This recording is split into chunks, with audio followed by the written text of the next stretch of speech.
שלום, תודה רבה דן על ההזמנה. It is a great, תודה רבה על ההזמנה. Yeah. Let me introduce you. Yes. So, this is very informal. Yeah. Feel free. I'm very happy. I'm very happy to introduce Professor Anan Yaghmur from the Department of Pharmacy in the University of Copenhagen in Denmark. We have some Danish people as well. So Anan will talk about soft self-assembled drug nanocarriers based on cubosomes, right? Cubosomes. Cubosomes, cube. Okay, and hexosomes. Yeah. So thank you so much for coming. Thank you also very much. תודה רבה על ההזמנה. It is a great pleasure to be here and to discuss with you recent studies on the formation and the characterization of cubosomes and hexosomes. We will discuss also the possible utilization of these nanostructured aqueous dispersions as drug nanocarriers, and we will learn how to tune the nanostructure and to modulate it. I mean the internal nanostructure of the dispersed liquid crystalline particles. We start with short introduction. As you know, in various formulations, lipids are the major building blocks. We discuss here lipidic amphiphilic components that they have both hydrophilic and hydrophobic moieties. And therefore, when they are added to water, they self-assemble to well-defined and well-ordered nanostructures. The self-assembled nanostructure is mainly governed by the molecular shape of the used lipid. This means that you have to take the contribution of both the hydrophilic and the hydrophobic moieties. And this is discussed in literature by using what is called the critical packing parameter, that it's called also the wedge shape of the surface active components. And when you have the contribution of both the hydrophilic and the hydrophobic moieties almost the same, and when you have cylindrical-like molecular lipids, then it is most likely the lipid that you are using will favor the formation of what we call planar membranes. And when you have the lipid with the critical packing parameter, in this case, I mean when you have the same contribution, when you are using cylindrical-like lipids, then you will form planar membranes, and the critical packing parameter will be almost about 1. These lipids are called the balanced surfactants. And when the critical packing parameter is different than 1, then you have interface with convex curvature. So when we have hydrophilic lipids, as we see here, we will have interface with that spint with convex interface and with convex curvature. And in case that you have what we call the inverted type self-assembled system, then you have interface that it's spent concavely with respect to the hydrophilic domains. So in principle, we have two different types of self-assembled nanostructures. We have what we call the normal type self-assembled nanostructure, as we see here. And this is mainly governed by the addition of hydrophilic lipid to water. And we have what we call type 2, or the inverted type self-assembled nanostructures. And in literature, you will find different normal and inverted type liquid crystalline phases and micellar solutions, as we see here. The normal type liquid crystalline phases are interesting, and you will see in the market, in literature, different studies on the possibility of forming drug nanocarriers based on microemulsions, normal microemulsions, and micellar solutions. However, it is a challenge to find lipids that they are safe and biocompatible to form these normal type self-assembled nanostructure. Another challenge is their stability upon high dilution in water. The structure is highly sensitive to water, and when you add high amount of water and when you start to work under the critical micelle concentration, then the self-assembled nanostructure loses its identity, and you start to have, instead of complex fluid, to have normal solution of monomers. So it is in most articles you will see related to drug nanocarriers, we are interested in the inverted type liquid crystalline phases. The inverted type liquid crystalline phases are interesting for different applications due to their unique characteristics and also due to the fact that they have biological relevance. Most biologically relevant lipids are favor the formation of non-lamellar phases. And also they are interesting due to the fact that they are stable against dilution, as we will see in the next slides. So when you have biologically relevant lipid like glycolipid, monoglyceride, or phospholipid, it will self-assemble into well-ordered and well-defined complexes. The internal nanostructure of these complexes is governed, as we said, by the molecular shape of the used lipid and the applied experimental conditions. And when we discuss the applied experimental conditions, we have to consider mainly temperature. Also, there is an effect of pressure, and also the presence of additive hydrophilic and hydrophobic guest materials. So in principle, for the inverted type systems and liquid crystalline phases based on biologically relevant lipids, we have lamellar and the non-lamellar liquid crystalline phases and different micellar solutions. The lamellar phase, it is the most investigated liquid crystalline phase that you can easily disperse to form liposomal formulations, and we have interesting talk in the morning about that. And liposomal formulations are well investigated. There are hundreds of articles on the possible utilization of liposomal formulations as drug nanocarriers. But the number of studies on the non-lamellar liquid crystalline phases is still very limited. And today I will focus to discuss with you only the possible utilization of the non-lamellar liquid crystalline phases as a drug nanocarriers. The non-lamellar liquid crystalline phases could be bicontinuous, as we see here, 3 different cubic phases, or discontinuous liquid crystalline phases. The cubic phase, as we see here, we have 3 different cubic phases identified in lipid systems. We have the first one is the bicontinuous cubic phase of the symmetry IA3D, that it's called the gyro type. We have bicontinuous cubic phase of the symmetry PN3M, that it's called the diamond type. And we have bicontinuous cubic phase of the symmetry IM3M, that it's called the primitive type. And here, when we discuss the cubic phases, we discuss the formation of a 3-dimensional structure. And in this 3-dimensional structure, you have interconnected water channels that they are arrested in continuous hydrophobic medium. You could also form, as we saw today in the morning, you could also form inverted type hexagonal phases. And in the inverted type hexagonal phase, you have hydrophilic rod-like nanochannels that they are arranged in 2-dimensional structure. Under certain conditions, you could also form discontinuous cubic phases. The most identified liquid crystalline phase is the liquid crystalline phase of the symmetry FD3M phase. That you have in the FD3M phase, you have 2 different quasi-spherical micelles arranged in a 3-dimensional cubic lattice.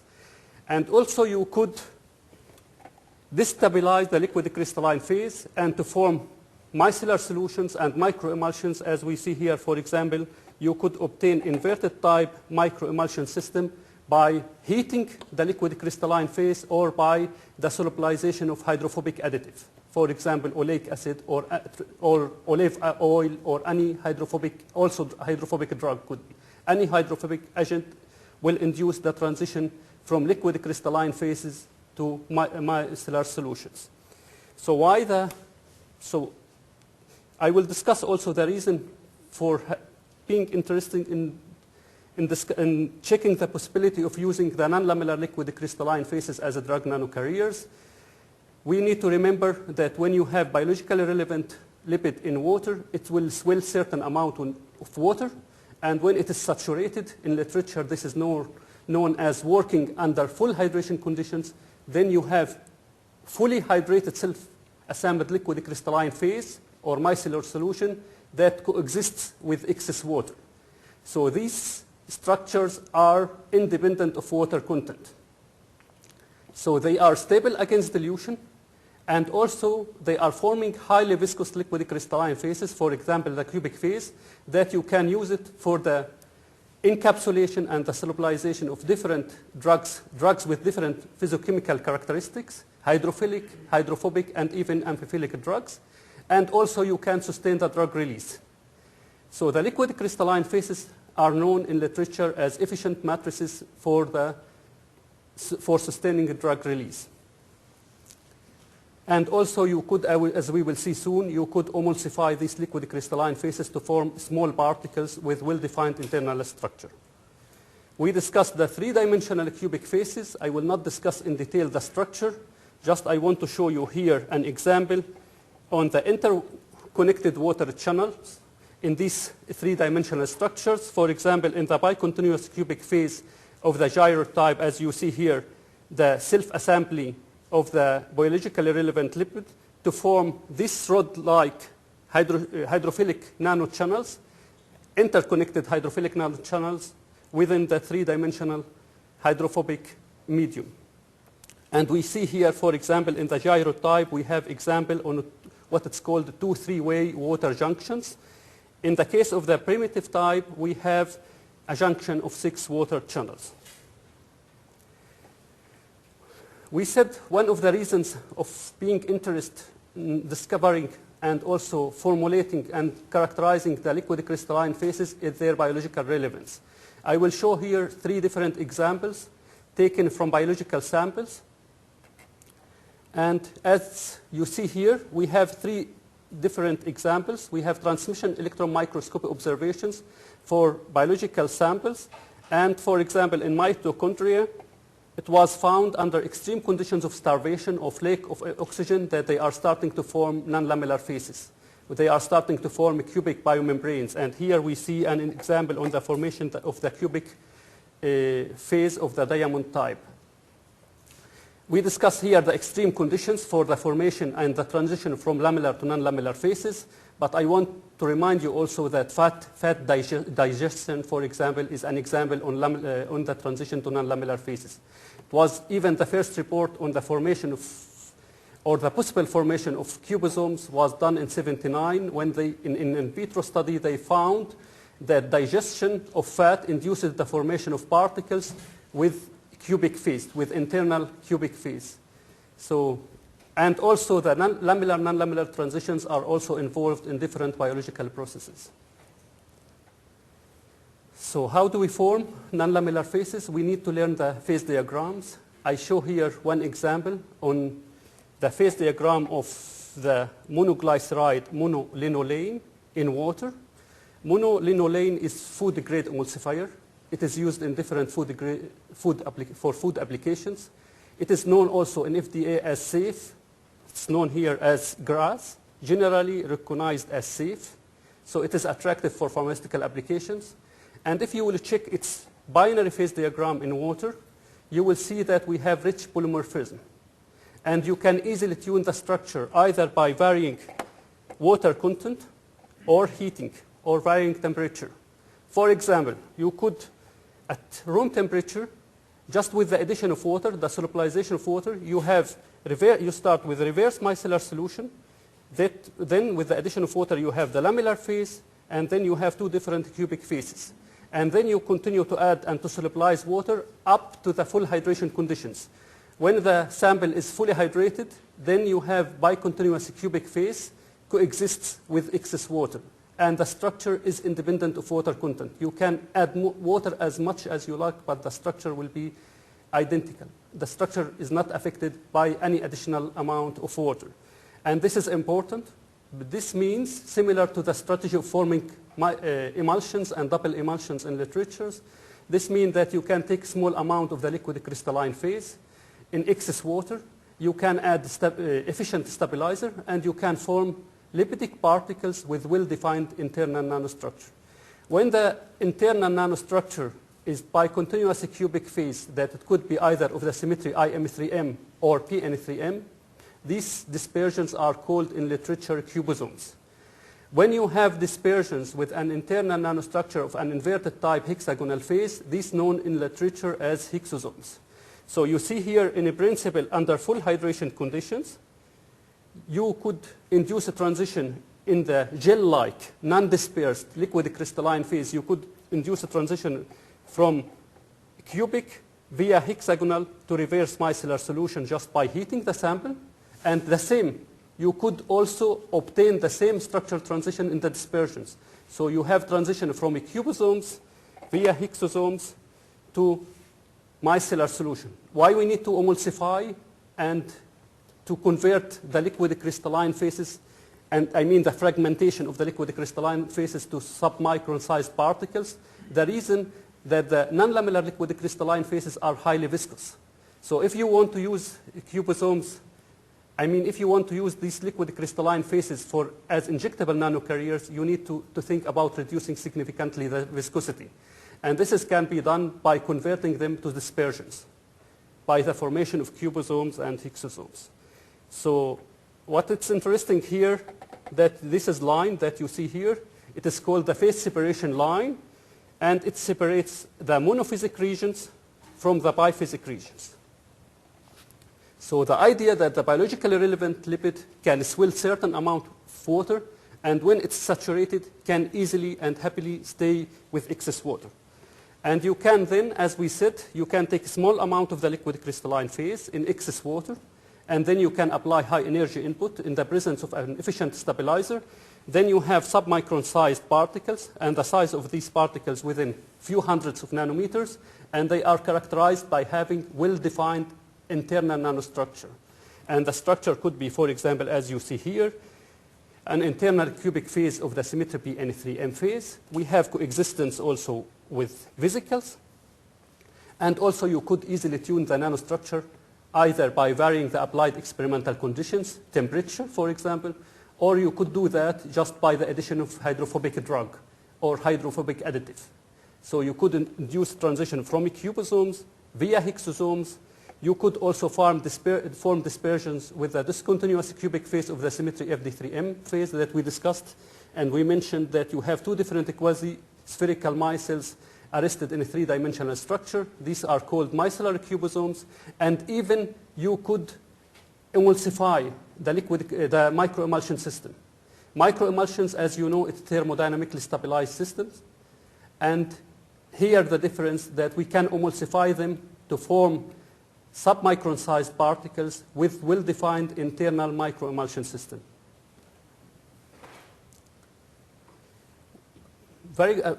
In general, we are using the small angle X-ray scattering method for the characterization of the liquid crystalline phases. It is one of the most powerful tools for the characterization of liquid crystalline phases. And here I show example that you can see here the black-colored scattering patterns that they were taken from gel-like liquid crystalline phase. And we know from the phase diagram, we know at room temperature we have a cubic phase, and this is characterized here by 6 compatible reflections with the bicontinuous cubic phase of the symmetry PN3M, the diamond type. And you can see easily here, when heating the sample, we have a transition from a cubic via hexagonal to the micellar solution. So in SACS, when working on the data analysis, we need to remember for liquid crystalline phases, from the relative locations of the observed peaks, or the observed reflections, we get an idea on the symmetry of the liquid crystalline phase. And from the absolute values, we calculate what is called the lattice parameter. So you see here, for example, at room temperature, we have scattering pattern with 6 compatible reflections for the bicontinuous cubic phase. When heating the sample, we start to have scattering pattern with three different reflections that they are compatible with the hexagonal phase. And at high temperature, we have a scattering pattern with broad single peak. And this means that we are converting the liquid crystalline phases to micellar solution. And the same as we said, you could tune the nanostructure by varying the lipid composition or by varying the applied experimental conditions. So how do we form emulsions, double emulsions? In literature, you need to take oil, and then you need to add efficient stabilizer to form lipidic particles like milk that are dispersed in the continuous aqueous medium. And here we have the same strategy. The strategy, it's based on two prerequisites. The first, you need to find the suitable biophysics sample. You need to find the fully hydrated sample. So for the same strategy can apply for cubosomes, hexosomes, emulsified microemulsions. The idea, for example, here we need to find what it's called Windsor 2 type microemulsion system. It's fully hydrated liquid. It's fully hydrated micellar solution, coexists with excess water, and the structure is independent of water content. So you can take a small amount of this fully hydrated micellar solution to add efficient stabilizer in the presence of excess water and to apply high energy input by, for example, ultrasonication means, and you are forming submicron sized particles with the well-preserved internal nanostructure. So the structure of in the liquid crystalline basis is identical to what it's called the non-dispersed bulk microemulsion system. So the idea, we need to find the suitable biophysics sample, and then it's important to find the efficient stabilizer that covering the outer surface of the dispersed particles without inducing any significant effect on the internal nanostructure. So we said that in lipid systems, the self-assembled structure depends on the molecular geometry of the lipid, and here we have an example. We have monoelein. It is well-known monoglyceride, and we have here what it's called kink in its hydrophobic backbone. We have double bond at the position 9 in its backbone, and for this reason it favors the formation here under full hydration conditions. It favors the formation of the cubic phase of the symmetry PN3M3. If you will take the counterpart of monoelein, I mean monoelein is derivative of the fatty acid oleic acid. If you will take the counterpart that it is derivative of oleidic acid, the trans fatty acid, then instead of having a room temperature cubic phase, you will form bilayers. You will form the lamellar phase. And here with the contour plot, we have 3 different reflections that they are this is the first, second, and the third reflections that they are characteristic for the lamellar phase. And when you are heating the sample above 35 degrees, you have transition to the cubic. So this is the bulk. In the gel-like material, you can tune the structure from lamellar to non-lamellar. And this is interesting. This is interesting to learn if in biological processes the lamellar, non-lamellar transitions. So this can be considered as a good lipid model. And also, you could also do the same. This is in the bulk what we discussed, lamellar to non-lamellar transitions. You could also apply the same in the dispersion. You can take a small amount of the lamellar phase to add efficient stabilizer, for example, the 3-block copolymer F127, to stabilize the dispersion and to form submicron-sized particles, and then to heat the sample. And then you will see that you have direct transition, as we see here, from vesicles to cubosomes, just by heating the dispersion. It is also possible to tune the lamellar phase to non-lamellar at room temperature by varying the lipid composition. And here, for example, we have 2 different phase diagrams based on monoelaidin and monoelaidin. And it is monoelaidin. It is the derivative of the trans fatty acid oleidic acid. So as we said before, it favors the formation of the lamellar phase at room temperature. And if you are interested to convert it to non-lamellar phase, you can easily do that to tune the nanostructure just by the addition of hydrophobic additive like oleic acid or oleidic acid. And you will see here, I don't have time to discuss that in detail in these 2 different phase diagrams, but you will see that the structure is affected mainly by the molecular structure of the investigated lipid and the molecular structure of the fatty acid. And you can see here that you can easily modulate the nanostructure by varying the solubilized amount of the fatty acid or varying temperature. So in principle, you can have different non-lamellar liquid crystalline phases, as you see here, and all these liquid crystalline phases under full hydration conditions. So you can easily take these non-lamellar liquid crystalline phases and you can convert them to dispersions. So from this phase diagram, we see, for example, the cubic phase that can be used to form cubosomes, the hexagonal phase that can be used to form hexosomes, the FD3M phase that can be used to form micellar cubosomes, and you could also emulsify the micellar solution. So we have unique family of nanostructured aqueous dispersions with well-defined internal nanostructure. I just want to discuss, before discussing with you the possible utilization of cubosomes and hexosomes as drug nanocarriers, I want just to give you a brief introduction on advanced experimental Sachs experiments that you could, for example, we have this idea. It's similar to what was discussed in the morning, that when you are mixing two different negatively and positively charged lipids, you could induce lamellar to non-lamellar transitions. We have here the same idea,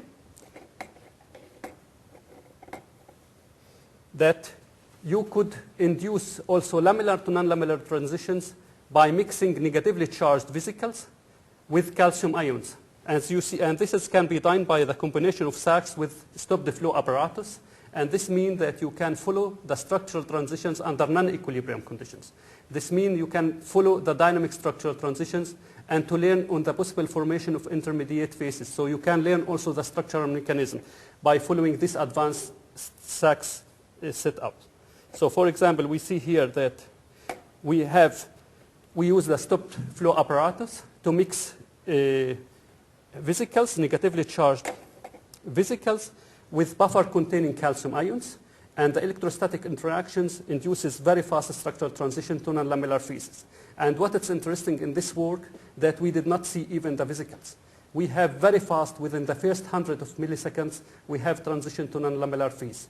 And the non-lamellar phase, you can easily tune the nanostructure by varying the lipid composition. So we had a transition, for example, from unilamellar to multilamellar vesicles, and also you could tune the nanostructure to be hexagonal or even to form bicontinuous cubic phases.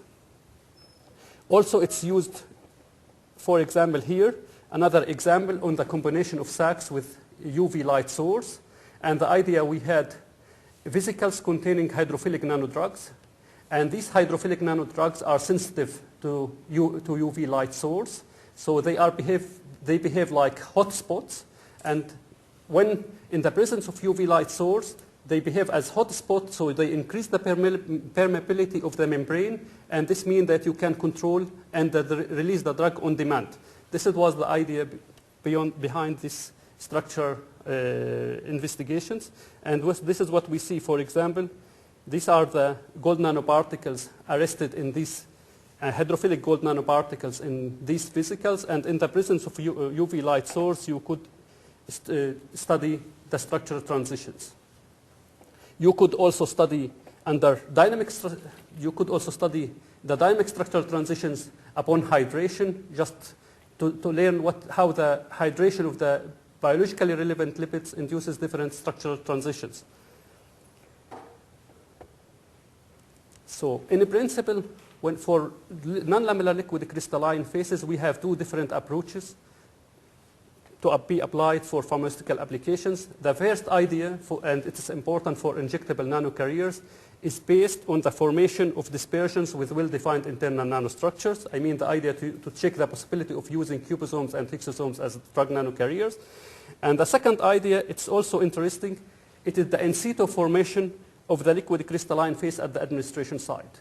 And this is also interesting idea that you could, as we discussed in the phase diagram, you could have low water containing micellar solution or lipid dissolved in biocompatible organic solvent, and when it's upon direct exposure in the body at the administration site, it will be converted to highly viscous liquid crystalline phase. And this has to be done very fast to prevent any burst release of the drug. And when you have in situ formulated liquid crystalline phase, you will be able to sustain the drug release. And this is, for example, important for improving the pain management, as we will see different examples. So when discussing lipid formulations, we have different nanoparticles that can be used for drug delivery. You have different examples in literature on using micelles, emulsions, and also the use of liposomal formulation, that they are attractive for the solubilization of different drugs. And you have, in particular, there is interest in the solubilization of anti-cancer drugs. And also, we will study the possible utilization of cubosomes and hexosomes as drug nanocarriers. So when you have self-assembled nanostructure, the localization of the solubilized drug, it depends on its physicochemical characteristics, and it depends also on its interaction with the lipid and water. So we have set of complex interactions, lipid-lipid interaction, lipid-water interaction, lipid-drug interaction, and so on. And the localization, as you see here, it depends on the physicochemical characteristics of the drug. So it could be in the internal core. And this is, we have it, for example, in inverted type micellar solution. The solubilization could be in the internal core of the micelles. You could have also hydrophobic drugs that they have strong interaction with the hydrophobic tails of the used lipid. So it will be in the external hydrophobic medium. And also you could also have drugs that they are localized at the interfacial film between the lipid and water. So cubosomes and hexosomes could be used as drug nanocarriers. It is young research area. And the possibility to use cubosomes as hexosomes as drug nanocarriers is due to the fact that they are based on biologically relevant lipids. They have high interfacial area and well-defined nanostructure. They are able to solubilize different drugs with different physicochemical characteristics. And also it's important when discussing the non-lamellar phase, liquid crystalline phases, to convert them to non-viscous by the emulsification process. I mean by converting, for example, the highly viscous liquid crystalline phase, the cubic phase that you can cut by knife, to convert it to milky solution with internal well-defined nanostructure. The number of studies on the use of cubosomes and hexosomes is still very limited. I here just to show different examples on the possibility of using cubosomes and hexosomes as drug nanocarriers. For example, it was found that it was possible to deliver insulin, and it was in at least 2 different studies that the insulin loaded with cubosomes, and it was found that it's possible to lower the blood glucose concentration in diabetic rats. So it is efficient. It is also, there are different examples on the use of cubosomes and hexosomes as injectable nanocarriers. They could improve, for example, the topical delivery. They are promising due to the high solubilization capacity, the good stability, and also it's possible also to improve the drug release, and in particular when you have a drug that it's amphiphilic, that it has a strong interaction with the used lipid. Here also just to show example on the number of publications in the last 10-15 years on the use of cubosomes and hexosomes as drug nanocarriers. So you see here between 2002 and 2012, we have limited number of publications, but there is growing interest in the last 5 years on checking the possible utilization of cubosomes and hexosomes as drug nanocarriers. So we have roughly about 20 publications per year. I will show here an example on the use of cubosomes and hexosomes for the encapsulation of the anti-cancer drug Cisplatin. As you know, Cisplatin is highly active anti-tumor drug. However, its use is associated with severe toxic effects. In literature, there are different ideas to form efficient lipidic formulations for the delivering of Cisplatin. For example, you will find different examples on the use of micelles, nanocapsules, and also liposomal formulation. Cubosomes and hexosomes could provide promising candidates for the delivery of Cisplatin, but we don't have any idea on their behavior in biological fluid. We don't know if they are still stable or they are losing stability upon exposure to the biological fluid. And for the IV administration, the first biological fluid will be the blood, that it's largely composed of a human plasma. So the idea here was to test the possible utilization of SACs as method for learning the stability of the internal nanostructure in the presence of a human plasma. We used also Cryo-TEM to learn also on the morphology of the particles upon direct exposure to the human plasma. So you see here the example on mixing human plasma with drug-free and drug-loaded cubosomes. And in both, in the drug-loaded and in the drug-free, we have the same effect.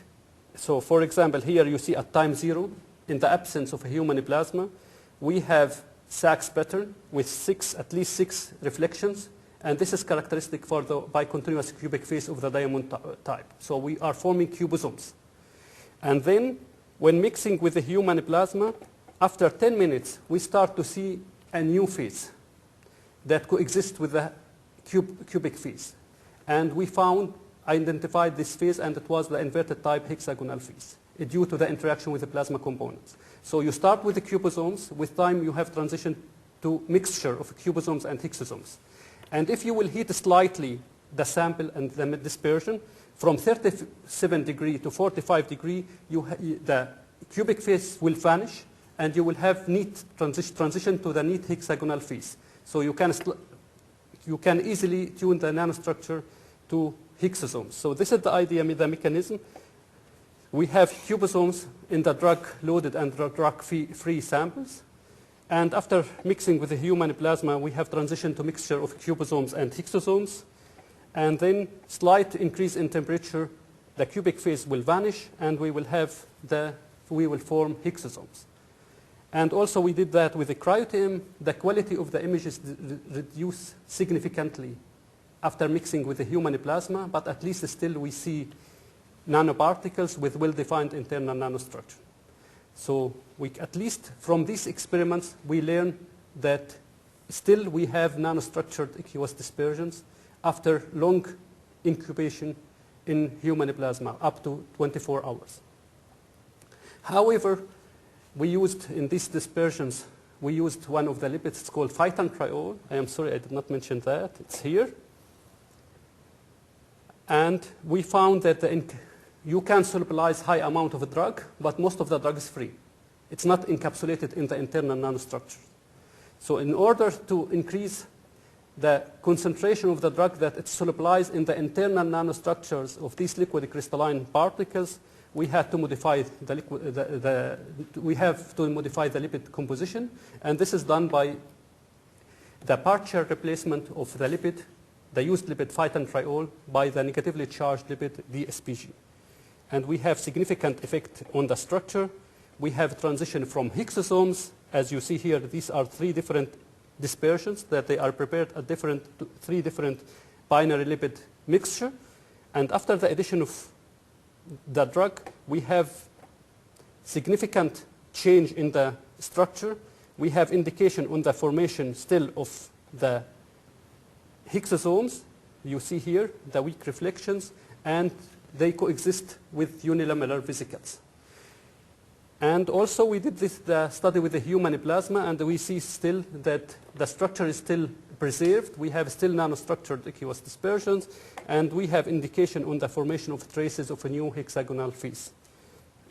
And by modifying the lipid composition, we were able to encapsulate higher amount of the drug in the internal nanostructure of the liquid crystalline phases. We are still working on optimizing the drug load in these, both in the cubosomal and hexosomal formulations.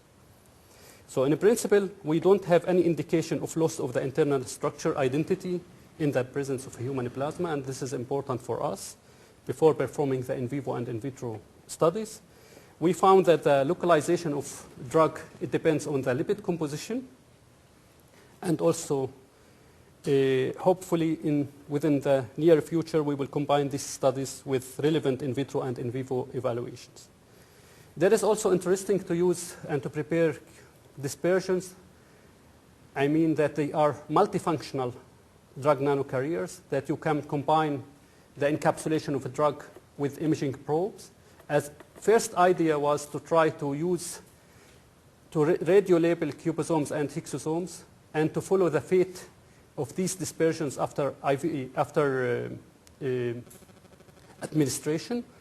So we have first to radio-label these dispersions, and we found that this can be done by following what's called the surface chelation technique, that it was found that successful, fast, and powerful tool for the radio-labeling of hexosomes we were not in this first set of experiments. We had just to radio-label hexosomes, and the reason that according to the surface chelation technique, we have to facilitate the conjugation of the used polyamine, commercial polyamine, to facilitate its conjugation with the submicron sized dispersed particles. We have to add oleic acid.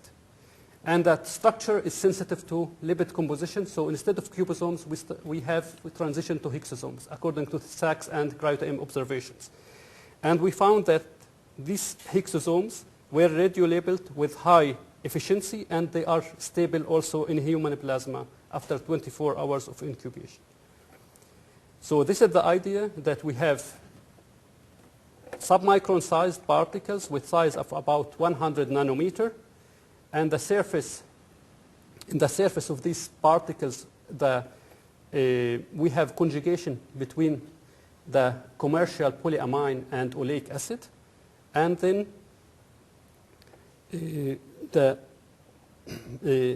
technetium 99M, that it's well-known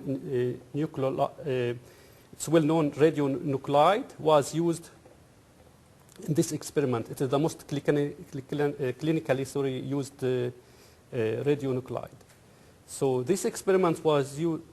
The idea of radiolabeling hexosomes was to use for the SPECT-CT, and the SPECT-CT we have single photon emission computed tomography in combination with computed tomography, and the idea to follow the whole body imaging for both the function and the form of organs and tissues.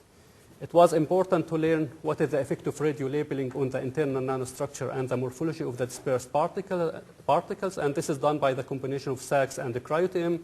In the presence of oleic acid, as you see here, we have transition from cubosomes to hexosomes. So we have these three different reflections that they are compatible with the inverted type hexagonal phase. And also we found that the structure is not affected by the radiolabeling. We have still well-defined internal nanostructure and we have transition from cubosomes to hexosomes by the addition of oleic acid, as we mentioned. After in vivo experiment, and this was done by injecting these radiolabeled hexosomes to the right flank of healthy mice, we found that they are localized mainly in the adipose subcutaneous tissue, and you see here, and their biodistribution in other organs can be neglected. So we were able to introduce successful radiolabeling method with a great radiolabeling efficiency.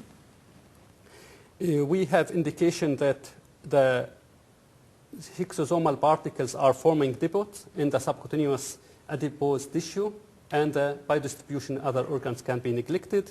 We found that this is a useful tool that can be used for the radiolabeling of liquid crystalline particles. I mean the use of this surface chelation method. And it is our idea in the future to learn more on the in vivo performance of theranostic cubosomal and hexosomal nanocarriers. It is also similar to similar to liposomal formulations. We are also interested to form long-circulating nanoparticles. So we are following the same ideas that were already applied for liposomal formulations. The idea to use modified lipids, PIC, and bigulated lipids in order to cover the outer surface of the particles, and in order to avoid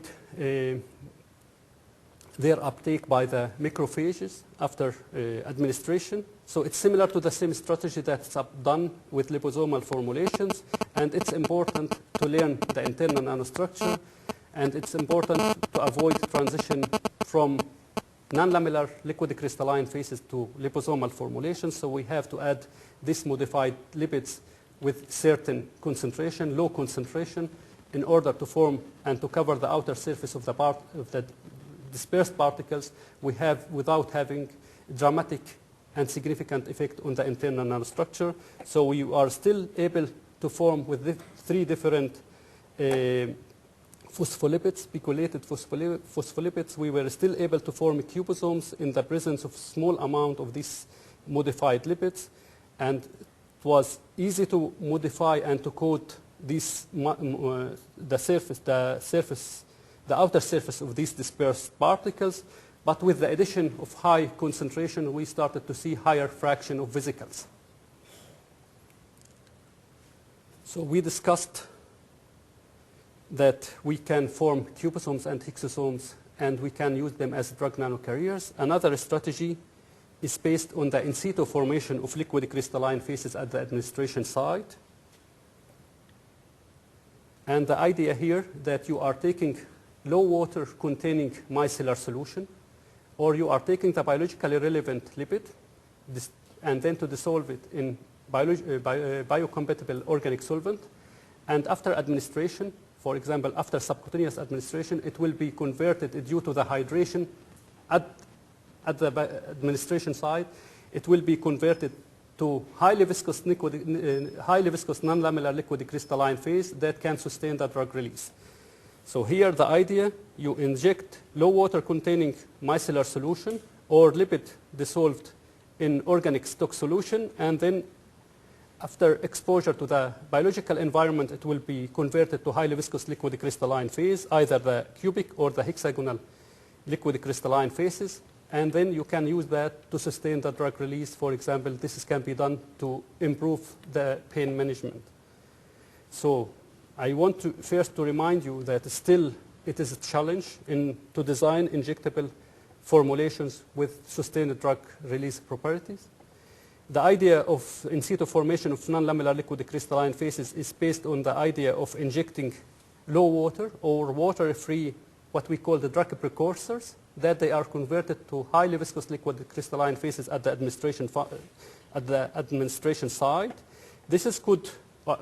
This option could provide us with a better control of administration, and also it will allow us to use of less invasive small needles for the formation in situ of these liquid crystalline phases, and no need for chemical modifications, and you don't need to include what it's called in literature temperature sensitive gelators. And as you know, in literature you can have this what is known sol gel method, that you can inject low viscous solution that it's converted in situ after administration to polymeric high viscous matrix. So this is, you can do it just by selecting the correct lipid composition. We hope in the future to introduce efficient matrices based on liquid crystalline phases for controlling the administration and sustaining the release of different drugs. And this is done.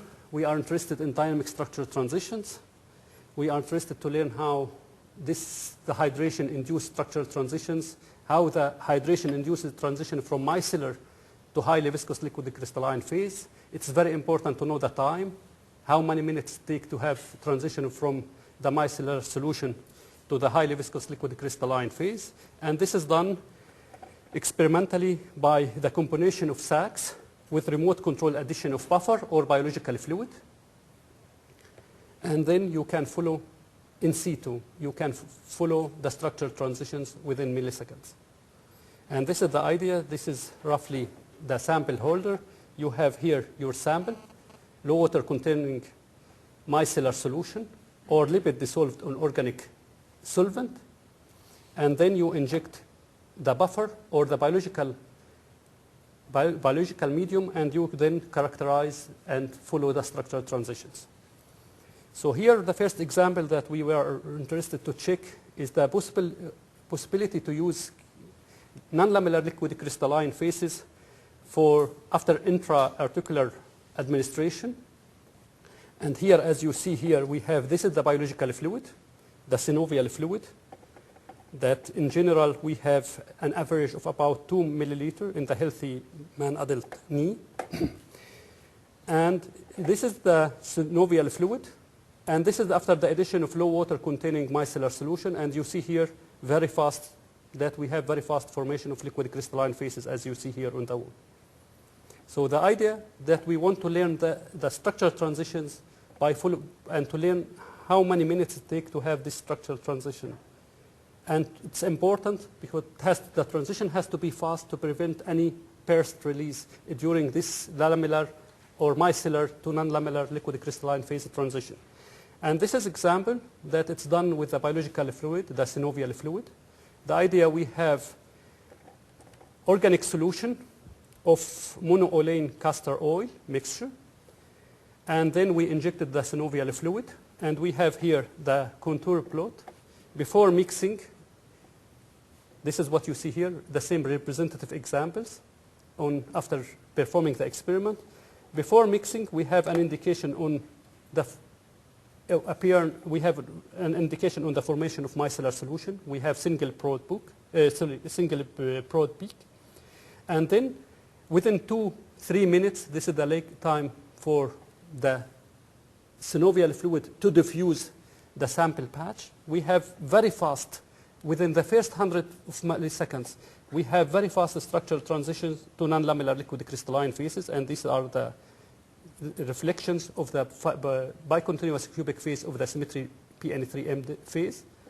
And this is, you see here in the representative examples, we have structural transitions that it's done within the first millihundred of seconds. We have transition to the non-lamellar phase. So we have very fast structural transition to the liquid crystalline phase. And this is done in biological sample.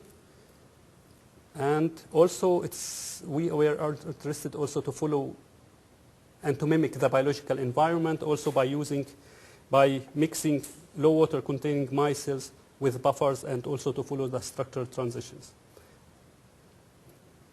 I have to stop here, I think, but